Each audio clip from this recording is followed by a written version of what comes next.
All right, welcome to your deep dive. Today, Psalm 33. You ready? Let's do it. This is it's a song of praise, but it really struck me. You know those moments where you're reading something ancient and it's like, wow, this is like written for me right now. Absolutely. That's how I felt about this psalm.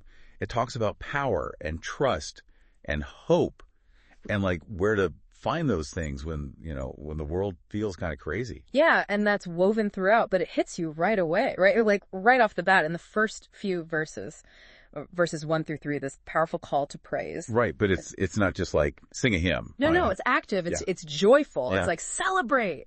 But it's interesting. It specifically calls out, the godly, the morally upright. Well, that's a good point. What does that even mean? What actions, is that implying? It's not just words. It's like how you actually live. Absolutely. And even the music, right? It mentions harps and 10-stringed instruments. Right. I always picture the music being kind of, somber or something. Yeah. But those instruments, they're like suggesting a party. Yes, exactly. It's vibrant. It's creating this powerful communal experience. And then there's that whole bit about a new song. It's not just, sticking to the old ways. It's like faith isn't static. You have to keep finding those fresh ways to connect with the divine. For some people that's exploring different spiritual practices or finding new meaning in familiar rituals. Right. Or even questioning your beliefs to get to a deeper understanding.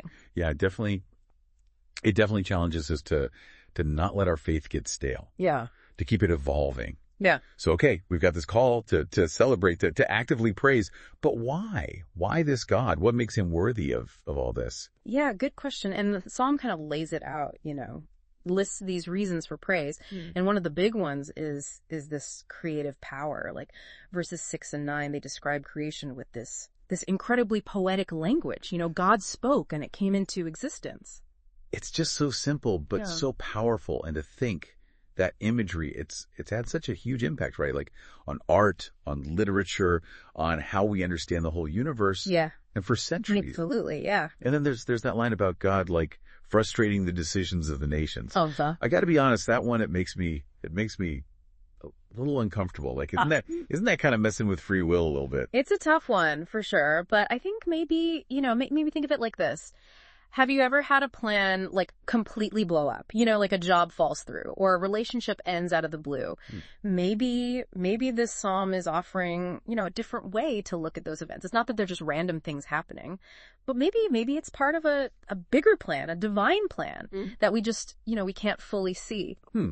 It's an interesting way to think about it. So we go from this grand scale of creation, right? Yeah. To something much more intimate in verses 13 through 19. It's like zooming in on God's personal attention to individuals. Exactly. It's this emphasis that God sees us. Each heart he understands. Think of it like when you're going through a really rough time and someone just gets it.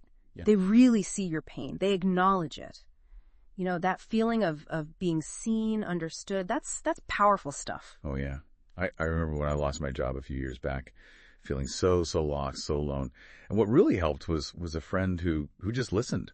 Yeah. They didn't try to fix it. They just acknowledged the pain. It felt like they saw right through me, met me where I was at. And it's in those moments, right, those moments of vulnerability that I think we can be open to a different kind of power, the power of trust, the power of faith. And then you get to verses 16 and 17, and it's like, whoa, straight up challenge to those traditional ideas of power. The military might, keys, warriors, all that. It's saying you can't depend on armies and horses for true security. It's radical. And it's like, it still applies today, doesn't it? I mean, look at how much of our world is obsessed with external power, control. This psalm's saying true security. It comes from somewhere way deeper. Exactly. And it leads us right into that final section, verses 20 to 22. Total shift in tone. It's trust. It's confident expectation. It talks about waiting on the Lord. I used to think waiting on the Lord was, just being passive. But it seems like it's much more active than that. Absolutely. It's not about sitting around twiddling your thumbs. It's this posture of active trust, resilience, hope. Think of it like when you're really looking forward to a trip. You've been planning it for months. You're actively preparing. You're anticipating. You're not just sitting there, waiting. Right. So that's what waiting on the Lord is like. It's this ongoing process of preparation and trust. And then it ends on this beautiful note, a plea. It's vulnerable, but it's also deeply trusting. May we experience your faithfulness, for we wait for you. Yeah, it's acknowledging that we need God's faithfulness. We're actively waiting for it to show up in our lives. So, I mean, Psalm 33, it's way more than just a song, right? It's like a guide for how to deal with uncertainty. Reminds us that God is powerful, but he cares. He's there. And it invites us to cultivate this deep trust, the kind that can get us through tough times. Absolutely. And I think it leaves us with this amazing question. What if Psalm 33 was being written today?